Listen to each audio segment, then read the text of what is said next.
We are doing Canto 12 from the Srimad Bhagavatam, chapter 4. This is a new chapter we are starting. It is called the 4 categories of universal annihilation. So, we have come to a point where Sukdev Goswami is already said to Parikshit that his time is literally at the end, it's the final touchdown. And Parikshit is about to die. So the last few verses that we are doing over here and maybe the next chapter would be the end of Parikshit.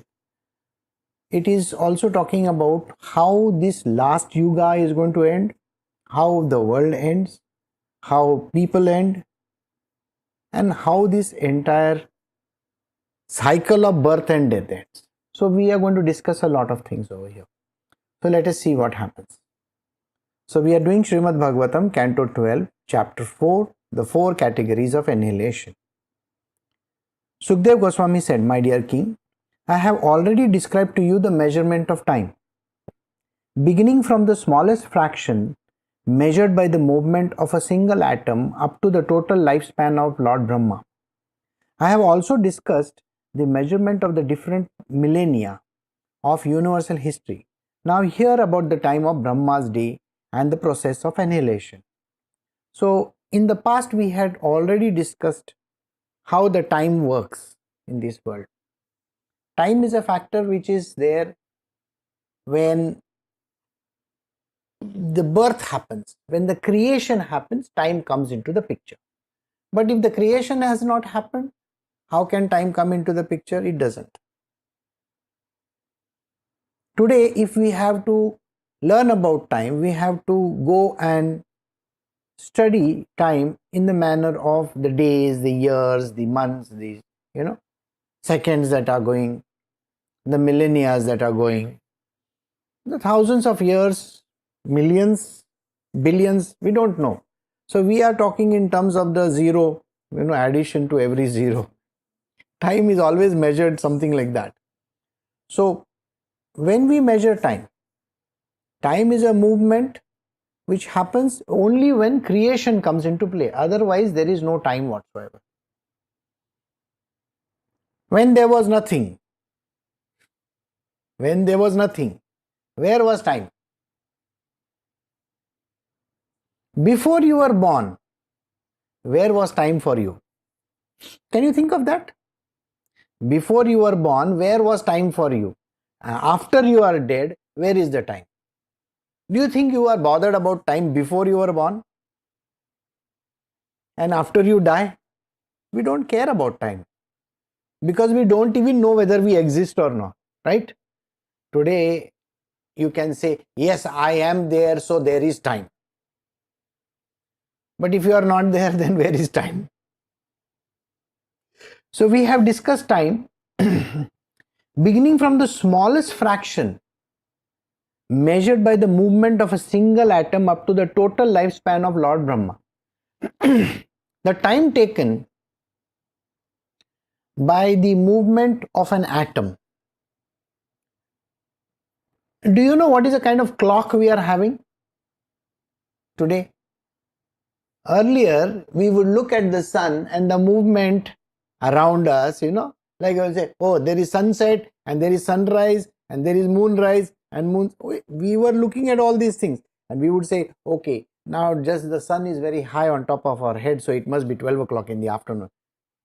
Time was judged like that. Then came watches, we had different kinds of watches. Of course, you can wear fancy watch in your hand, all the expensive ones also. It tells the same time as the cheap watch, okay? If you wear an expensive watch, it tells the same time as a cheap watch. It just tells you are dying, going to die very soon, you're going to die very soon. Every time when the clock goes tick, tick, tick, tick, you're dying, you're dying, you're dying, you're dying, you're dying. That is all it says. Beyond that, nothing it says, doesn't say anything. For people who are there in the Rajasic Guna, they say, you are late, you are late, you are late, you are late. See, it says the same words for all three. Do you know what the clock says? The watch says to everybody? You are late. Yeah, right or wrong? Think about it. The sattvic person is saying, I am late. I should have reached realization by now. I am late. I should have done realization by now. He is thinking like that.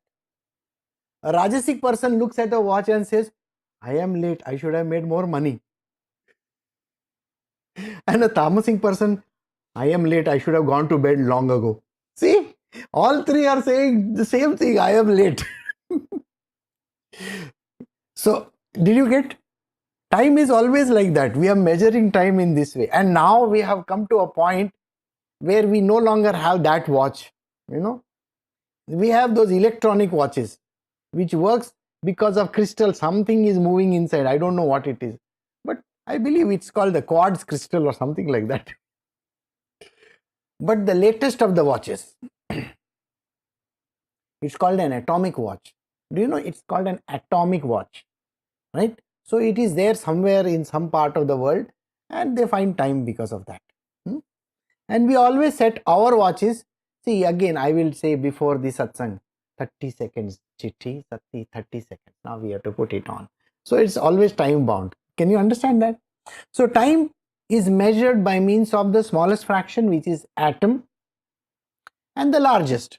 The largest is how many years does it take for the universe to get destroyed, like that. So he says, we have discussed about this. I have also discussed the measurement of the different millennia of universal history. So there are different kind of time factors which we have taken into account. So many kingdoms came and went away. There was this Mahabharata war, it went away. Before that there was Ramayana. Before that there were so many other things we don't even know.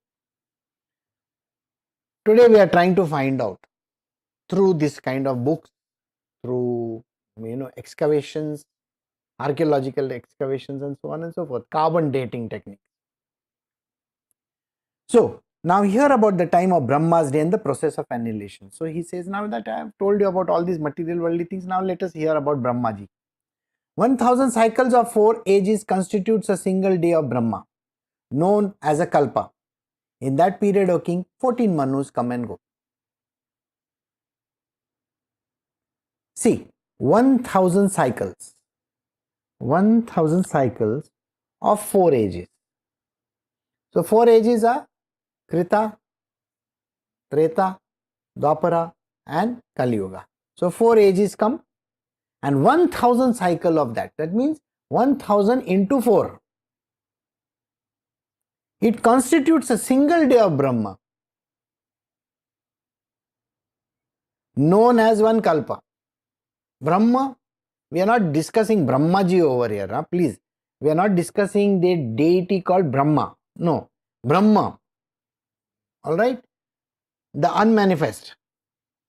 So that 1000 of those 4 ages constitutes one kalpa. In that period, 14 manus come and go. So in this time, 14 manus have come and gone. After one day of Brahma, annihilation occurs during his night, which is the same duration. As that time, all the 3 planetary systems are subject to destruction. So after this period has gone, there is night time. That was daytime. 1000 kalpas was a daytime. Okay, 1000 cycles, one kalpa was a daytime. Then there is a night time. So if daytime is, say, according to us, say daytime is, say, let us say if we divide 24 into 2, so 24 hours, 12 hours would be daytime and 12 hours would be night time. Like maybe we are living somewhere in the European countries, 12 hours night time. So we can sleep for 12 hours. Those who want to have more sleep should shift over there. All right. So he says, during that time, during this night time, the annihilation occurs. That means the balance half of that, the whole thing gets destroyed. At that time, all the 3 planetary systems are subject to destruction. So what are the 3 planetary systems? You remember the heavens, the earth and the demonic world. All these are going to come to an end. This is a simple chapter. We have to finish it off as fast as we can. This is called naimittika or occasional annihilation, during which the original creator, Lord Narayana, lies down upon the bed of Ananta Shesha and absorbs the entire universe within himself while Lord Brahma sleeps. Okay, so during that time what happened? It's a naimittic. Naimittic means a minor point in time, a minor naimittic, just like that. JLT. You understand? Little bit. Like that. So, so for Narayana, it is like that. Just think about it. Oh, it was just one day. In our life also we do the same thing. Just one day. Okay, gone. So for Narayana also, this is naimittika or occasional. It happens like occasion. Every day it happens. And it's like, how was your day? Okay. How was your day? Okay. Someday it will be, today was a bad day. Do we ever say today was a good day? I mean, think about it. Today was the greatest day of my life. No, nobody says. The person who is winning the Olympic medal also will say, was it the greatest day of your life? I could have done better. He will tell you this. I could have done better. I didn't beat the previous record. See, every person is like this. If you ask them, how was your day? Good. Very nice. Nobody says these words. So, I think we have to allow that. During which the original creator, now this at that time, the original creator, there is original creator. I think we have already discussed that. First is Brahma, unmanifest, and the person who is the original creator means Purusha and Prakriti come into the picture, isn't it? So the original God who is sleeping over there, his name is Narayan, right? So Lord Narayan lies upon the bed of Anantashesh, the snake which is hovering over his head, you remember? And he sleeps on that coils, okay, king coil, right? Mattress like that. So he is the king coil mattress, and that is called Anantashesh, and on that he is sleeping. The Lord is sleeping and absorbs the entire universe within himself while Lord Brahma sleeps. See, at that point in time, what is happening? He is just absorbing. What is absorbing? Sounds very dramatic, like, okay, he's sleeping and things are going to happen. Okay, so we will do this much and then we will continue with what actually happens. When the two halves of the lifetime of Lord Brahma, the most elevated created being, are complete, the 7 basic elements of creation are annihilated. Okay, now what is going to happen? See, slowly how this annihilation means destruction. Okay, those who don't know the word annihilation, right? Destruction, everything happens in our life, all destruction. O king, upon the annihilation of the material elements, the universal egg. You remember Brahmanda we were talking about, so much we discussed about it. Comprising the elemental amalgamation of creation is confronted with destruction. So an omelette is going to get made. Okay, that's what he means. So this egg, Brahmanda, is going to go. Is going to get destroyed. See, all this is very beautifully visualized in our mind's eye. Our mind's eye will tell us, oh, I can see Brahmaji, the Brahma.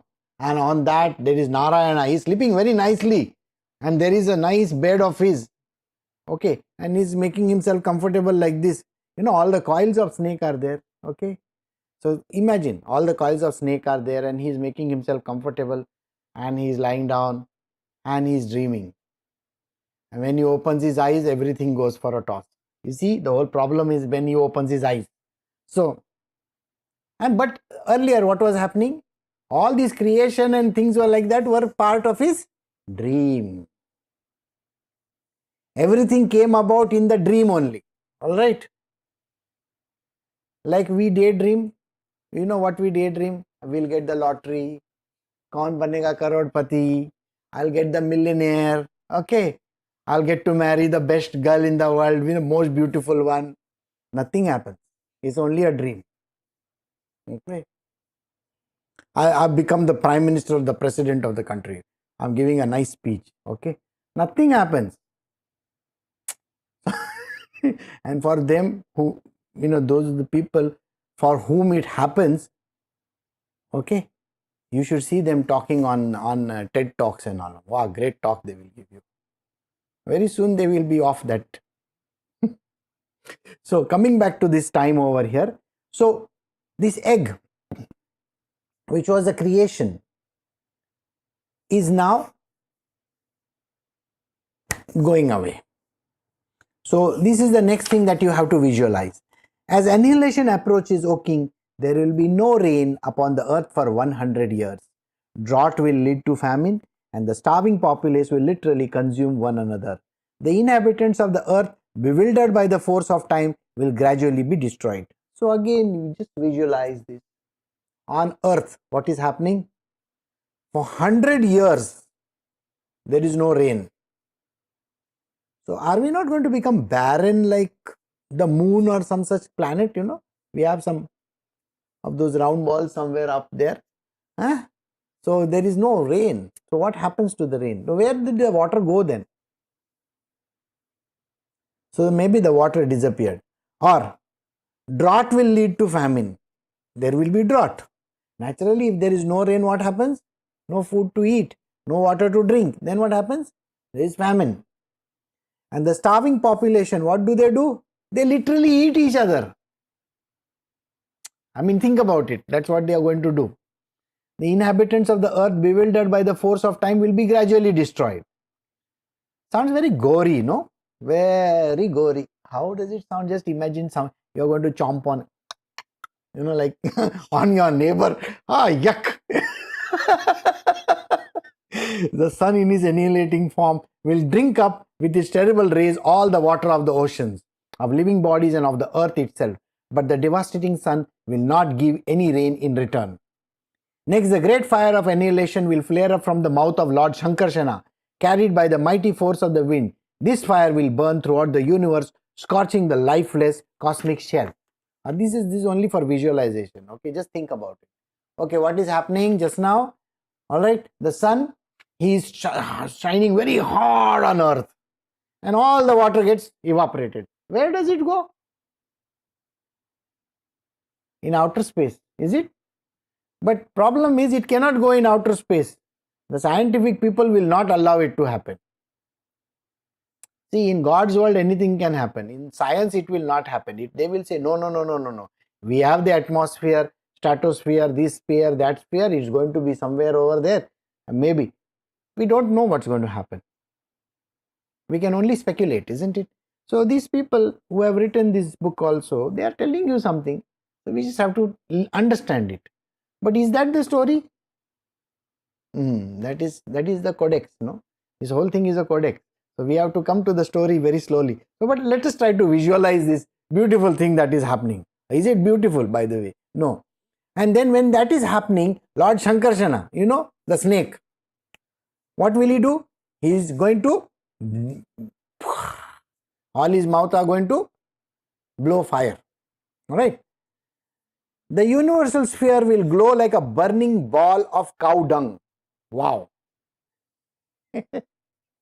Like a coal, it's going to burn. The whole earth is going to burn.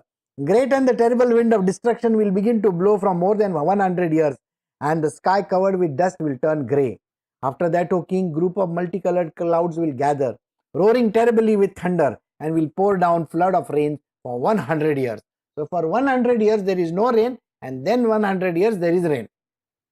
At that time, the shell of the universe will fill up with water, forming a single cosmic ocean. Now, we may say that this may not happen during our lifetime. See, we are bothered only about our lifetime. After you are dead, who cares, right? So, during our lifetime, this is anyway not going to happen. So, we can always, okay, fine, somebody in the future is going to get hurt very badly.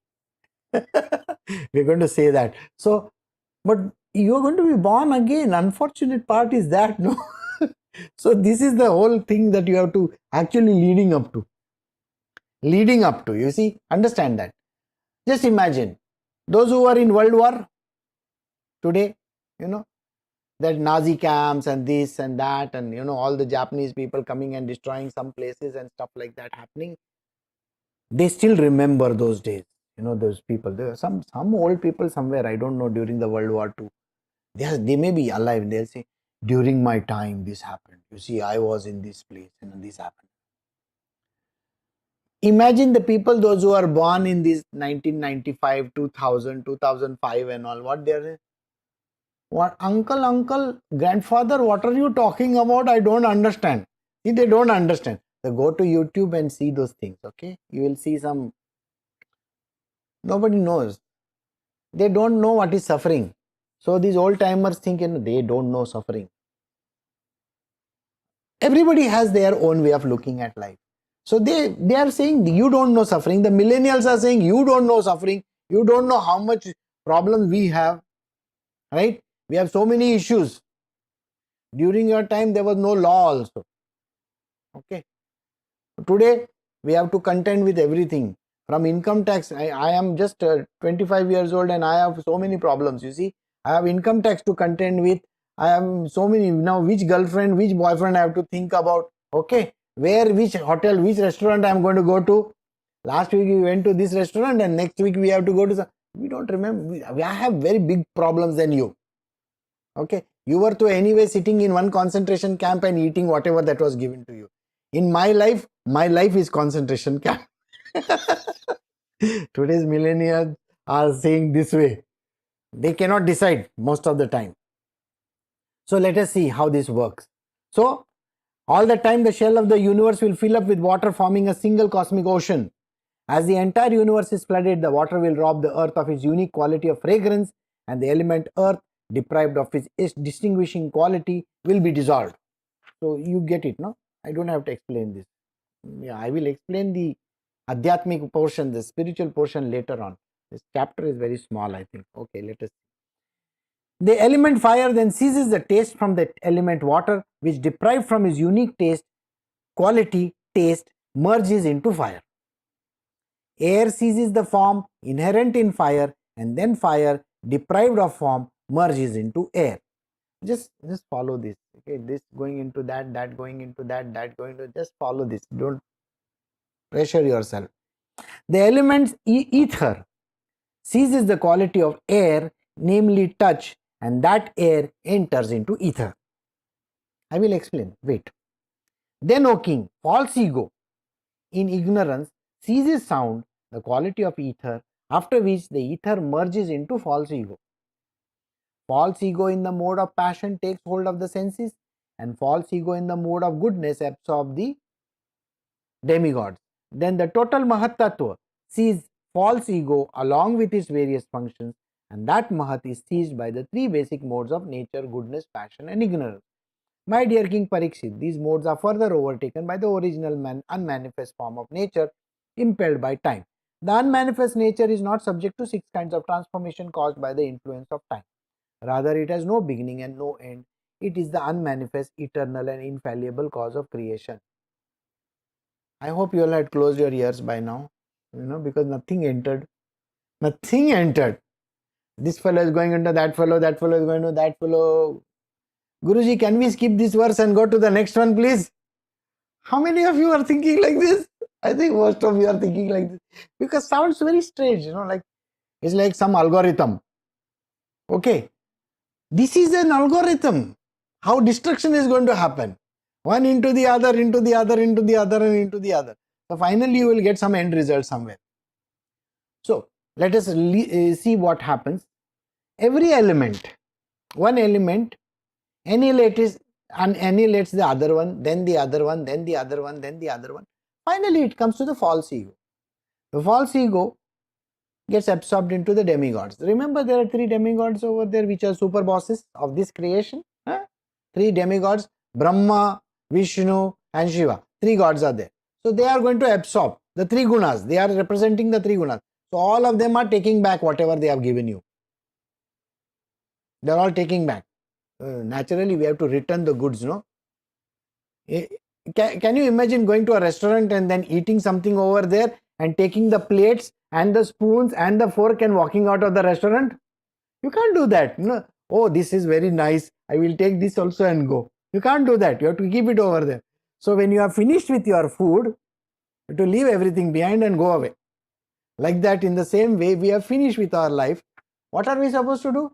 Leave everything to the gods. They are going to clear the whole place up. New people are going to come. Just serving you is not the only purpose. Somebody else is going to come later on also. So it's like that. So they have finished with it, and then they go back into the three modes. After that, what happens? Then the origin, everything goes back into the original unmanifest form. Remember the unmanifest form? See, I'm trying to make it as simple as possible. All this element eats that element that eats that element. You will ask me, how does this element eat that element? Very simple experiment we have done, isn't it? When we burn something, what happens? When we burn something, the gas, suppose if we have put on the gas, isn't the gas getting used up? Yes. You know, gas is getting used up and getting converted into what?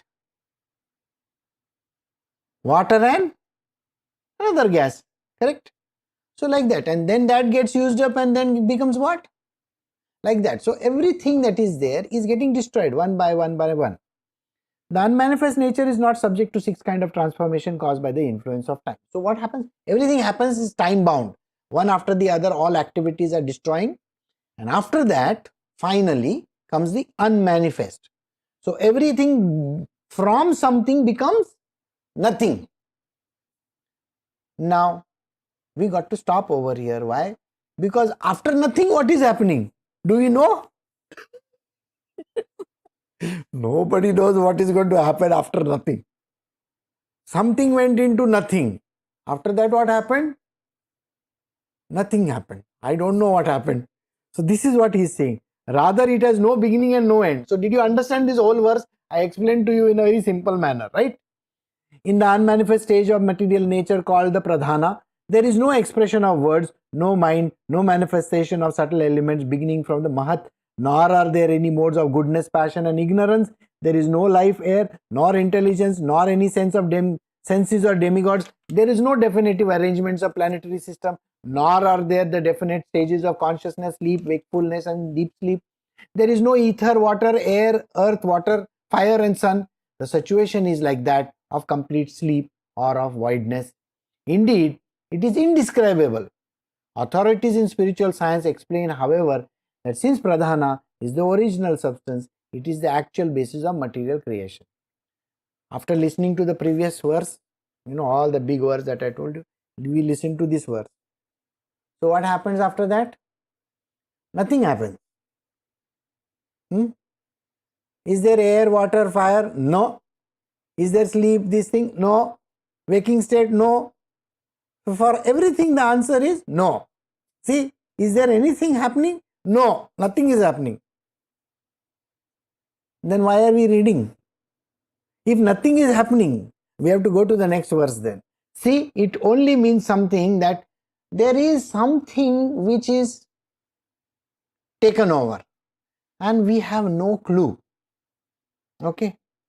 It is like standing in the middle of the road and getting a call. Okay. And you don't have a paper and a pen to write down the number. So when you go back home, you try to remember the number. What was the number that person gave? Nothing comes back to you, isn't it? Nothing happens. So the person who had called you earlier, that person is not there. So where will you get the number from? Nowhere. And a Google also doesn't help. So you are left with nothing. So it's exactly like that. There is nothing written down. There is nobody to go to. There is nobody to tell you anything. So what are we talking about? Everything becomes nothing. Right? This is the annihilation called pratiksha, during which the energies belong to the Supreme Person and the unmanifest material nature disassembled by the force of time are deprived of their potencies and merged together totally. It is the absolute truth alone who manifests in the form of intelligence, the senses and the object of sense perception, and who is that ultimate basis. Whatever has the beginning and an end is substantial because of being an object perceived by limited senses and because of being non-different from its own cause. You need to take at least 2-3 headache medicines, because these verses are sounding like this, very heavy on the head. Well, simple verse, simple understanding is End of this, there is nothing. Right? Did you understand this much? Everything goes to nothing. That much you understood? Now, whatever that was there can only be understood if you have your body senses with you intact and your mind correct. If something is moving in your head, tick, tick, tick, tick, tick, then only you will understand. But if nothing is moving, you are feeling cold, you feel like sleeping, then what is going to happen? All words are becoming like a drone. No noise coming. Nothing, only that zzz in your ear. Guruji, can we stop over here? I want to go to sleep. So something like that is happening just now. Say, all that is coming from somewhere. Did you understand? Understanding comes. And what is the understanding? All this that we thought of is supposed to be the truth. There is something in that from which something came out. Because you and I exist in this world today, so we can say that there was something from which everything got created. Right? And this is the truth that we have to think about. And it is not different from anything. From the unmanifest world to the manifest world, to you and me and to the God are there, wherever he is. Right? There means I don't know. So wherever the God is, okay, we don't know where he is. So to find out this God and find out this truth, it is very important for us to know certain things. Okay, when I have time, I will tell you some other thing also, but first I have to explain this to you. A lamp, the eye that views by the light of that lamp, okay, and the visible form that are viewed are all basically not different from element fire. In the same way, intelligence, the senses and the sense perception has no existence separate from the supreme reality, although that absolute truth remains totally distinct from them. Now a little bit of understanding will come to you. Okay? Now, let us say your phone, the screen doesn't come on. It doesn't come on. Do you know what is happening in the phone? No. You cannot understand what is happening. Then what are you supposed to do? You touch the side somewhere or touch some dial or something like that. Something you touch. Then what happens? Light comes on. Tick, like that. And then you can see, oh, it is 7:02 in India.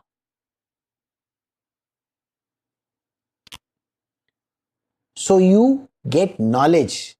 How did you get knowledge? Because of light. But if there was no light, no knowledge. See, did you get this point? In darkness, I close your eyes, with one black cloth, and then I take you in a very dark place. And if I even remove the cloth from your eyes, can you see anything? Nothing. You can't see anything. Where are you? No idea. What are you doing? I'm just walking. But who is there around you? Can you make out? No. It's exactly. You need the light, isn't it? The light. Till you don't have the light, you won't understand anything. In the same way, in your brain, if there is no intelligence, will you understand anything? See, nothing is going to be understood if there is not even one dot of intelligence. Zero intelligent people will understand nothing. They'll say it is like that darkness. What was there? I don't know. So life is exactly like this.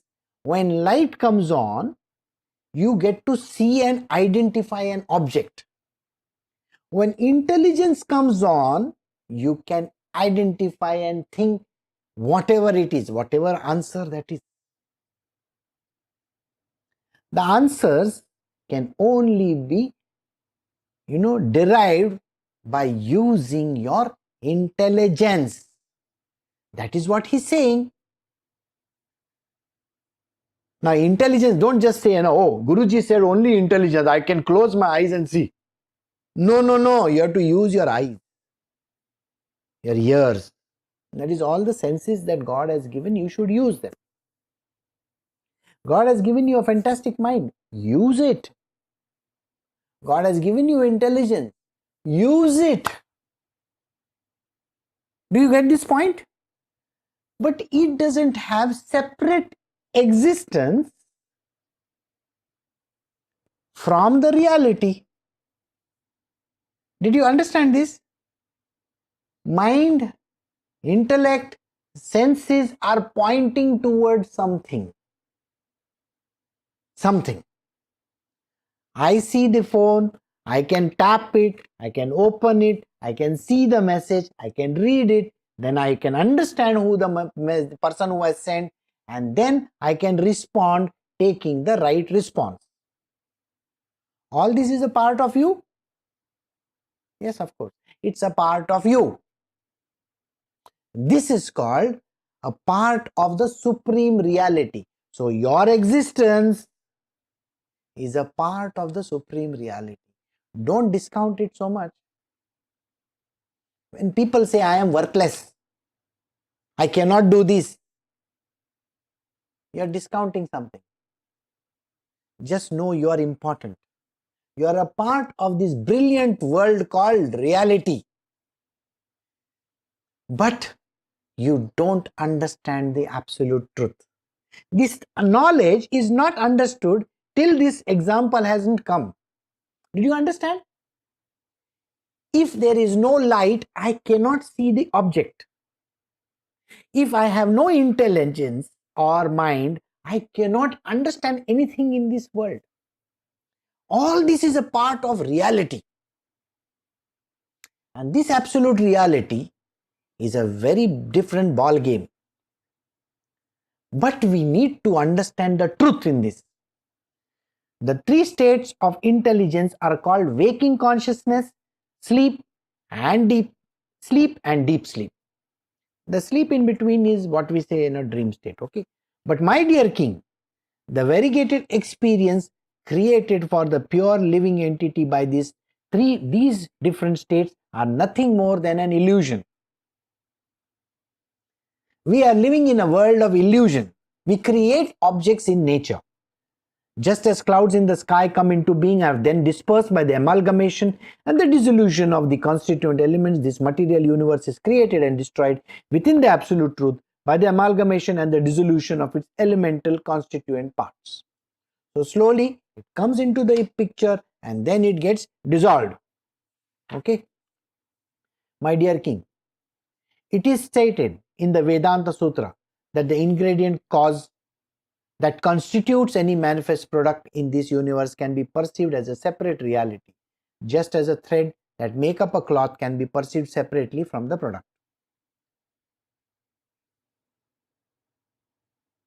Sounds strange again. No, it is not strange. Remember, we discussed the three: waking state, sleep state, and the deep sleep state. Okay. What happens in the deep sleep? I don't know. What happens in the waking state? Oh, I can see the light. I can understand. Okay. I ate this, I did this, I went here. All this we know. We understand. In dream state, I had a dream. My grandfather came. He's dead, 100 years he's dead, but yet he comes in the dream.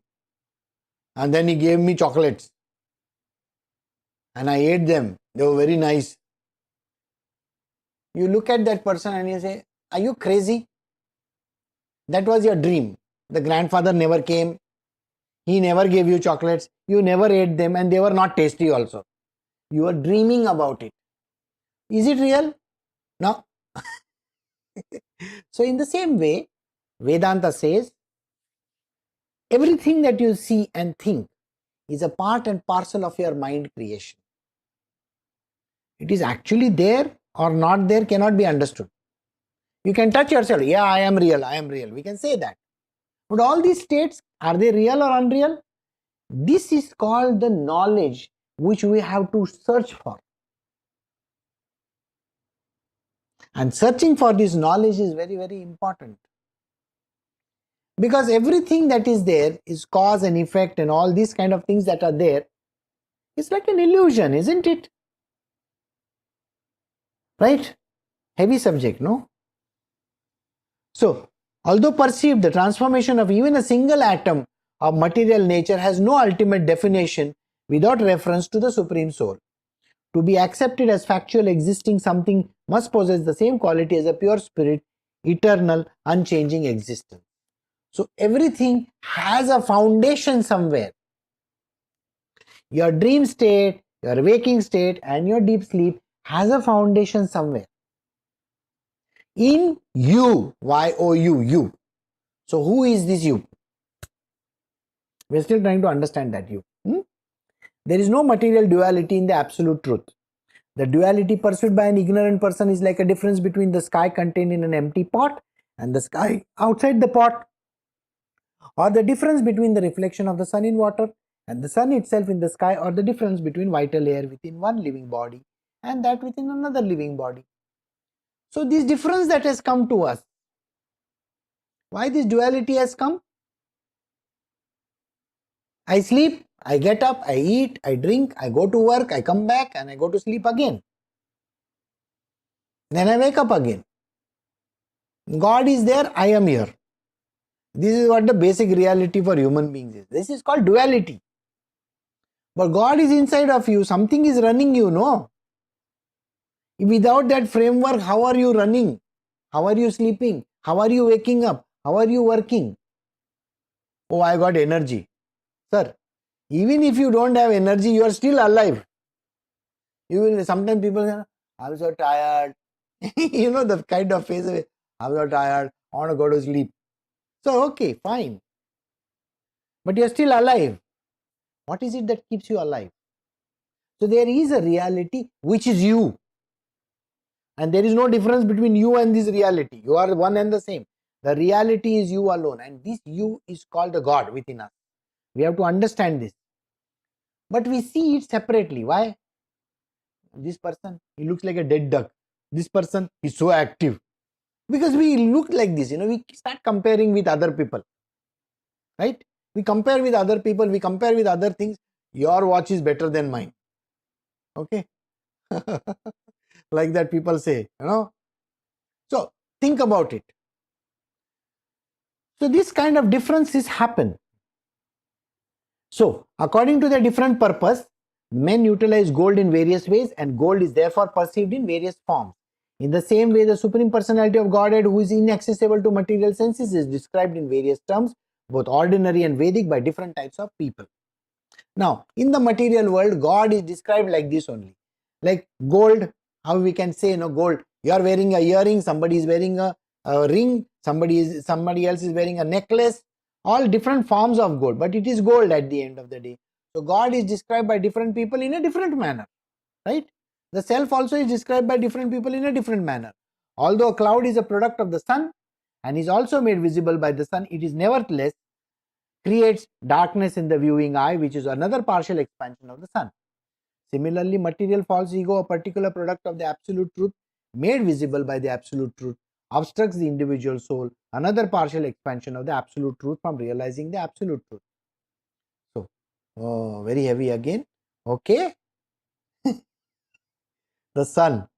There is a sun over there. The sun, he makes us see the light. Stare at the sun for 1 minute and see what happens. You will become darkness, in your eyes. The same sun can cause you blindness also, isn't it? So the truth is exactly like this. Please remember this. The truth can be seen in a reflected form. Reflected form. Can you see the truth directly? Now let us think about truth as God. Just comparison sake. Truth is equal to sun is equal to God. Okay. You can see the sun reflected in objects. Right? You cannot stare at the sun directly. This you understood? Same way God. God can be seen in His creation. Everything around us. Can you look at God? No. God is not visible. You will become blind. Just like you look at the sun, you become blind. No. In the same way, I cannot understand God directly. I have to see it in some other object. I hope you understood that much. Huh? This is what the absolute truth is all about. The truth is there. But I need to see a reflected form of the truth and judge how the truth is. But it is the absolute truth. Correct? How is it visible? Sun is seen reflected everywhere. Did you understand this? Like that, I can see the objects. The objects are a part of this world. So I know there is light. Now think about the verse, let there be light. Imagine, God is standing with a torch over there and putting it in your eye. You will become blind. So don't do that. Let there be light means the light is around you. Be happy the light is there. You can see. When the cloud originally produced from the sun is torn apart, the eye can see the actual form of the sun. Similarly, when the spirit soul destroys this material covering of false ego by inquiring into the transcendental science, he regains his original spiritual awareness. Now we are coming to the spiritual aspect of it. So I am going to finish this chapter and then I am going to tell you without looking into these verses, just for understanding purpose. My dear Parikshit, when the illusory false ego that binds the soul has been cut off with the sword of discriminating knowledge and one has developed realization of Lord Achyuta, the Supreme Soul, it is called Atyantika or ultimate annihilation of material existence. So this is the important part. You have to understand the Divine Lord. Then it is called Atyantika. Alright, the last one, ultimate annihilation. Expert in the subtle working of nature or subduer of enemies have declared these as the continuous process of creation and annihilation that all created beings, beginning with Brahma, constantly undergo. All material entities undergo transformation, are constantly and swiftly eroded by the mighty currents of time. The various stages of existence that material things exhibit are the perpetual causes of their generation and annihilation. These stages of existence, created by the beginningless and the endless time, the impersonal representative of the Supreme Lord, are not visible, just as the infinitesimal momentary changes of position in the planet in the sky cannot be directly seen. Most of you are sleeping by now. Huh? In this way, the progress of time is described in terms of the four kinds of annihilation: continuous, occasional, elemental, and final. O best of the Kurus, I have related to you these narrations of the pastimes of Lord Narayana, the creator of this world and the ultimate reservoir of all existence, presenting them to you only in a brief summary. Even Lord Brahma himself will be incapable of describing them entirely. Even if Brahma comes and describes, I think we will not understand. Right? Nobody is going to understand this because, very simply, we are still human beings and we are trying to understand it with our petty mind. But the petty mind is what is going to give you the answer. So I will come to the petty mind very soon. For a person who is suffering from the fire of countless miseries and who desires to cross the insurmountable ocean of material existence, there is no suitable boat except that of cultivating devotion to the transcendental taste of the narration of Supreme Personality of Godhead's pastimes. Long ago, this essential anthology of all the Puranas was spoken by the infallible Lord Narayana Rishi to Narada, who then repeated it to Krishna Dvaipayana Vyasdev, Ved Vyas. My dear Maharaj Parikshit, the great personality of Srila Vyasdev taught me the scriptures, Srimad Bhagavatam, which is equal in stature to the four Vedas. O best of the Kurus, the same Sutta Goswami who is sitting before you will speak this Bhagavatam to the sages assembled in the great sacrifice of Naimisharanya, which we will do when questioned by the members of the assembly headed by Shaunaka. Now this brings us to the end of chapter 4. I finish the chapter so that you don't get bored. Right? So now I will tell you the truth about this chapter. I mean, isn't that the reason why you are sitting? We are sitting till the end to understand who murdered whom. Just imagine there is a movie and there is a murder happening, and till the end you are not told who is the murderer. You don't want to go for these kind of movies, no? So after reading all this entire chapter, you really want to understand what? The simple words. What the hell happened? Can you please tell me? So you can sleep the whole movie and in the end, ask, who killed? You know how the Agatha Christie books are written, no? Till the last, you don't know who is the murderer. And finally, in the last, you can reach the last few pages and you will understand. Oh, then you know the whole story. So it's like that. So I'm going to tell you the story now. Understand this. This is the most important part of our life. We struggle so much with our life every day. Do you know what is the struggle? Yesterday we were discussing. Yesterday in the middle of the night, Raj was discussing one very big philosophy with me. She was telling me some great stuff, which is what your story and our story is the same, by the way. So let us discuss what this stuff is. There is this one lady. Okay, she's having so many issues in her life. She had one divorce. The second problem is their husband is having problem. Children are there.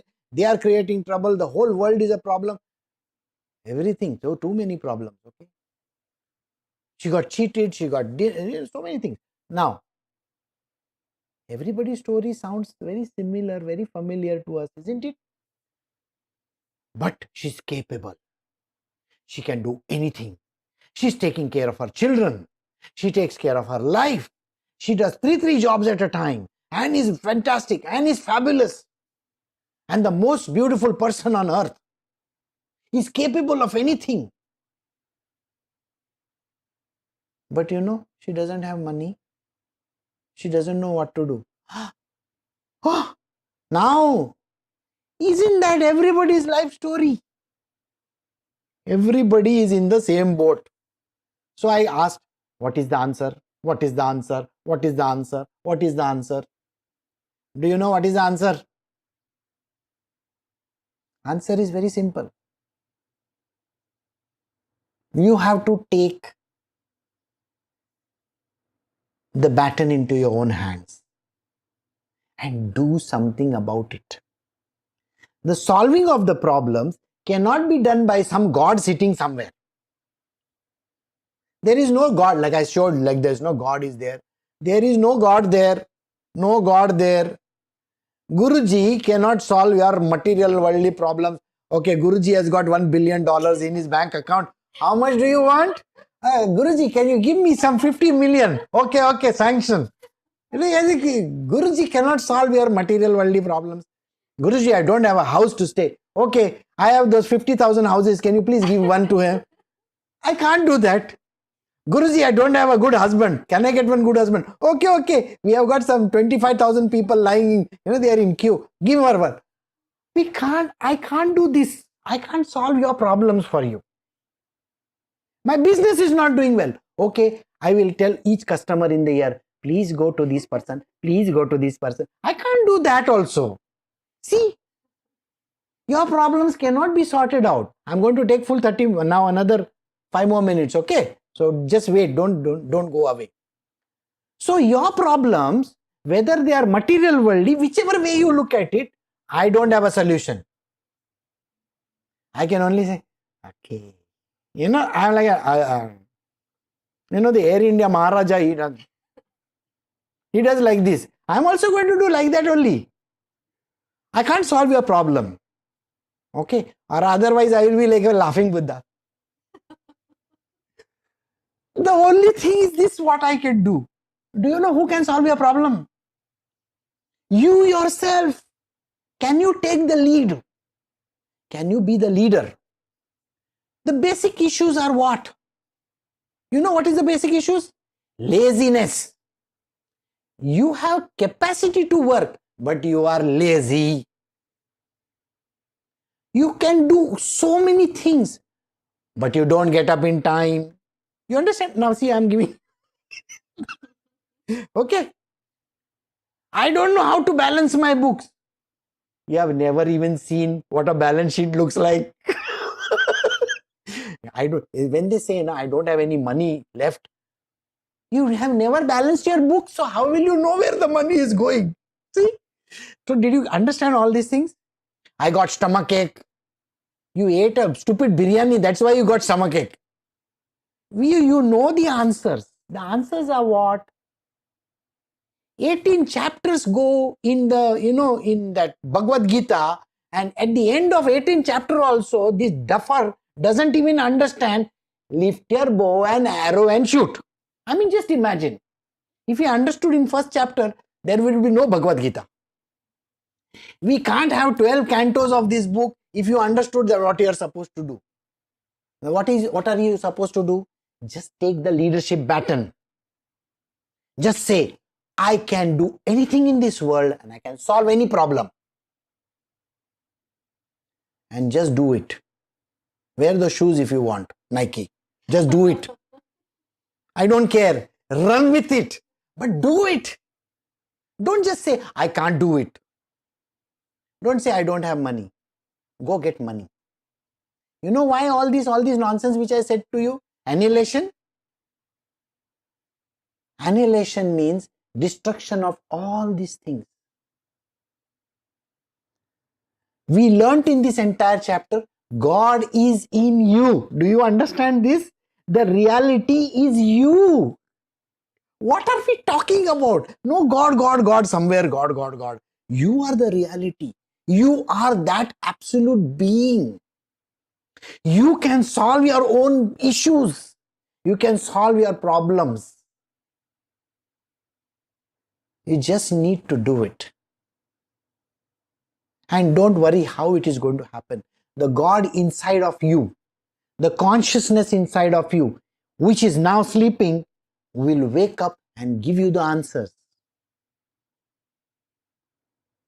The annihilation which we are talking about is the annihilation of this ego, which keeps on telling you, you are incapable, you can't do this, you can't do that, you are a stupid fellow. This annihilation of this ego is important.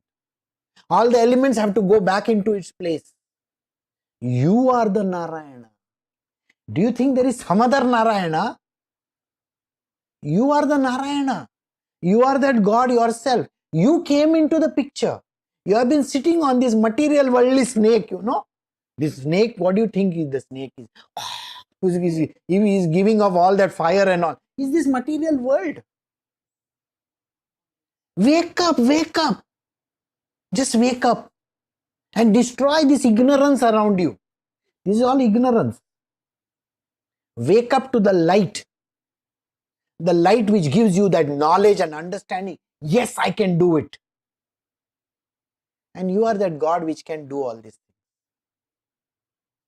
The annihilation of this universe has nothing to do with you and me. You understand what I'm saying? Billions of years later, the world may come to an end. Who cares about this world coming to an end a billion years from now? You have to wake up today. Bring that world to an end of yours just now. Bring an end to your problems right away. Got it? This chapter is not about annihilation of anything. It is the strengthening of your will to know that you are the Narayana. I think these 5 minutes are up. And these 5 minutes should tell you, wake up that sleepy soul of yours. And don't think that I can give you answers. You are your own answer. You know that? You are your own answer. You search for it inside of you. Wake up that God within you, the Narayana within you, and you will have your answers. Take the leadership. You are that God. This is the spiritual aspect of this lesson. I hope you all understood it. Okay? So I'll see you all in the coming week. You have a very good week, I think. Bye.